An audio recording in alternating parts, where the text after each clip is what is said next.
វត្តលួងរកាខ្នោក្រូចឆ្មាត្បូងឃ្មុំបាទចំណែកគូបន្តទៀតនេះគូទី89ភូមិខ្សុំសុកសានសែនជ័យសេរីសុធីបាទមកពីឃុំមន្ទីរដែកស្រុកកេនស្វាយខេត្តកណ្ដាលបាទប្រកួតជាមួយនឹងនាគរាជតាមាក់បាទដេជោសែនជ័យបាទនៅព្រៃតាមាក់ខ្សែកណ្ដាលនេះបាទប្រកាសគ្នាចាប្រកាសគ្នាមែនតែនតែម្ដងបាទអញ្ចឹងខាងក្នុងខាងក្រៅបាទមិនទាន់ច្បាស់នៅឡើយទេហាក់ដូចជាឡើងវិញហើយខាងក្នុងកំពុងតែបង្កើនលឿនបន្ថែម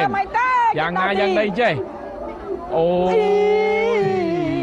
ចាទុកជូនទៀតហើយទុកជូនគណៈកម្មការបច្ចេកទេសសុំសុកសានសែនជ័យសេរីសុធីជាមួយនឹងនាគរាជតាមាក់តេជោសែនជ័យរបស់ឯកឧត្តមទទួលបានជ័យជំនះទៅលើបវរធិបតីគុំគាសេរីសែនជ័យបារមីលោកតាទទួលបានការឧបត្ថម្ភពីបាទអង្គញាបណ្ឌិតបាទឈិនកេនឥឡូវនេះសូមអញ្ជើញទស្សនាទូគូនេះការពិជើងទី1គឺស្មើគ្នាដោយគេក្រីឥឡូវនេះប្រែប្រួលយ៉ាងណាយ៉ាងណីសូមជួយពិនិត្យទាំងអស់គ្នាភូមិខ្សុំសុកសានសែនជ័យសេរីសុធីមកពីខាងវត្តលួងចាក្រូចឆ្មាបាទរត់ក្រូចឆ្មាសម្ដេចគតិព្រឹទ្ធបណ្ឌិតប៊ុនអានីហ៊ុនសែនដែលលោកបានឧបត្ថម្ភចាសូមអភ័យទោសភូមិខ្សុំនេះឧបត្ថម្ភសុកសែនជ័យសេរីសុធីបាទសូមសុកសេរីសុធីឥឡូវខ្សែទៅខាងក្រៅល្អណាស់បាទឥឡូវនេះគឺឈ្នះហើយបាទឈ្នះទៅលើនាគរាជតាមាក់តេជោសែនជ័យបាទផុនឯកឧត្តមប៊ុនសុខាគឺទទួលបានជ័យជំនះគូជាបន្តគូ90បាទអាបាខេតបាទនឹងខ្សែទឹកខាងក្រៅនាគរាជតាមាក់តេជោសែនជ័យបាទរបស់ព្រែកតាមាក់បាទខ្សែកដាលទទួលបានការឧបត្ថម្ភពីអាដាមប៊ុនសុខាបាទឥឡូវយើងឃើញថាបាទមើលទៅផ្ដាំផ្សងគ្នាបាទមិនទាន់តែខាងក្រៅលឿនបន្តិចហើយខាងក្រៅពុតបន្តិចហើយចាសម្រាប់មិនប្រកាសប្រហាក់ហាយគ្នាបាទប្រហាក់ហាយគ្នាទេឥឡូវនេះក្នុងពងតាមទីទួយតាមបាទតែចាំមើលសិនដល់តែផុតកងពាន់ទី2មិនដឹងថាយ៉ាងម៉េចចាបាទសូមគោរពអរគុណឯកឧត្តមប្រាក់សុភ័ណ្ឌដែលលោកឧបត្ថម្ភពីជ័យសេនាខេមរាមានជ័យបារមីអង្គរមកពីខាងខេត្តសៀមរាបខ្សែទឹកក្នុងកំពង់តាមព្រោះខេត្តទឹកក្រៅហាក់ដូចជាមានព្រៀមទីទួយទេបាទនាគរាជតាមាក់តេជោសែនជ័យរបស់ឯកឧត្តមចាប៊ុនសុខាដែលឯកឧត្តមលោកឧបត្ថម្ភហើយឥឡូវនេះឃើញថាមកចាក់កន្ទងកងពាន់ទី2នៅកសែខាងក្រៅនោះចាប់ផ្ដើមលេងគ្នាបន្តទៀតហើយចាប់ផ្ដើមហើយពេលខាងក្រៅនៅបន្តនោះមុខអញ្ចឹងតែខាងក្នុងក៏ចាប់ផ្ដើមដកបន្តិចដែរក៏ចាប់ផ្ដើមជំរុញទូកយកទូកឥឡូវនេះកំពុងតែចាប់ផ្ដើមបង្កើនល្បឿនបន្ថែមទៀតហើយកាន់តែល្អមើលហ៊ានតែខាងក្រៅធ្លាក់ដៃខាងក្នុងបង្កើនដៃគឺដឹងតែក្នុងហើយប៉ុន្តែឥឡូវយើងចាំមើលសិន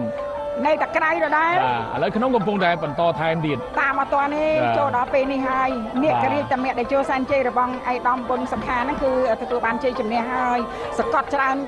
ខ្ទង់ណាចាបាទលើទូកសែនជ័យដែលជាទូកមកពីវត្តសវណ្ណវតីបាទចម្ប៉ាវតីចាចម្ប៉ាវតីបាទវត្តសុវណ្ណវតីចាខ្សាច់កដាលបាទខ្សាច់កដាលព្រៃតាមាក់របស់ឯកឧត្តមប៊ុនសុខាប្រគៀបប្រកាយគ្នាជាមួយនឹងអភិជ័យសេនាខេមរាមានជ័យបារមីអង្គររបស់ឯកឧត្តមប្រាក់សុភ័ណ្ឌចាំមកពីខាងសៀមរាបចាប្រគៀបប្រកាយគ្នាខ្សែទឹកខាងក្រៅហាក់ដូចជាមានព្រៀបបន្តិចបន្តួចតែឥឡូវនេះនាគរាជតាមាក់តេជោសែនជ័យហាក់ដូចជាហក់ឡើងវិញបាទដកឯតែដកនេះចាំមើលសិនលទ្ធផលបាទអាចនឹងមានព្រួលប្រែឬយ៉ាងណាដល់ជើងទី1នេះគឺវិជ័យសេនាខេមរាមានជ័យបារមីអង្គរឈ្នះល្អមើលទៀតហើយបាទប្រកាសប្រកើគ្នាល្អណាស់គូសម្រាប់152ក៏ល្អ153នោះក៏រត់ល្អដែរប្រែប្រួលអត់ទុកជូនគណៈកម្មការបច្ចេកទេសចោះចូលនឹងសម្ដេចគតិព្រឹទ្ធបណ្ឌិតប៊ុនរនីហ៊ុនសែនចាសម្ដេចពុកនិងសម្ដេចម៉ែឈ្នះជាយើងទី1ហើយបាទសម្ដេចកូនបាទឥឡូវយើងទូកជាបន្តយើងឃើញថាខ្សែទឹកខាងក្នុងសែនស្រណោះបាទរបស់អង្គការ NC ម្ចាស់អធិការល្អណាស់សម្រស់ក៏ល្អដែរចែកគ្នាមកកង់ម្នាក់ពណ៌ផ្ទៃមេឃជាមួយនឹងពណ៌ទឹកក្រូចឥឡូវលបឿនក៏កាន់តែល្អដែរសម្រាប់គូនេះបាទគូប្រហែលដាច់ពាក់កណ្ដាលទូកអីបងអើយបាទនាគរាជតាមាក់តេជោសែនជ័យតាមខ្សែទឹកខាងក្រៅរបស់ឯកឧត្តមប៊ុនសុខាតាមអត់ទាន់នេះមកពីខាងវត្តសវណ្ណចាវាស័យអត់ទាន់នេះចាបានន័យថាសែនស្រណោះរបស់លោកអង្គញាអឹងសៀនិងព្រះគ្រូចៅអធិការវត្តមនីវ័នចារកា